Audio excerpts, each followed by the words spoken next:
Hi everyone, I'm Shep. And I'm Brittany. And this is the Super Amazing Show.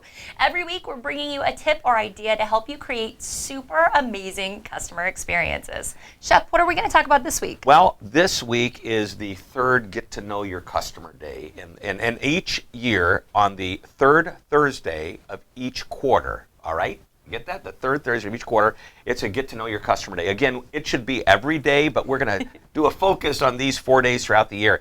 And we gave you a tip last time, which was? It was to call your customers and say, what's one thing that would make doing business with us easier? And then act on that tip. So we want to follow up with the second question, but there's actually two parts to the call we're going to make. So be purposeful, set up a 5-minute call with a bunch of your customers. I would say minimum 10. I mean, let's take the day and let's focus. Maybe you can get 15 or 20.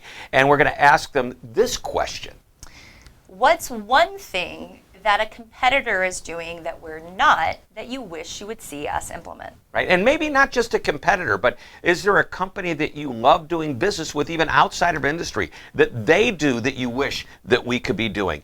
And that's what we want our customers to be thinking about before we get on the phone with them. But there's something else that's really important, and that is we want to prove to them that this is valuable time spent for both of us, the customer and you, and that means we are going to tell them what we did based on the feedback we got from all the customers on the last Get to Know Your Customer Day. Yeah, and you can even do this in the email ahead of time. You can say, hey, last quarter I talked to a dozen customers, and based on those calls, here are the things that we implemented, or here are the things we're in the process of implementing, so that your customers know this is valuable time, and so that they come to the call prepared. They're not just trying to give you an answer off the top of their head, but they think about it and say, well, you know, there is a company that does this thing I like, or there is something that I've seen that I would love to put on your radar. Right, and it doesn't have to be using every suggestion. It could just be, 3 or 4 of the great suggestions, but let them know that their time is valuable, you're taking advantage of the time you spend with them, and you're doing something with it.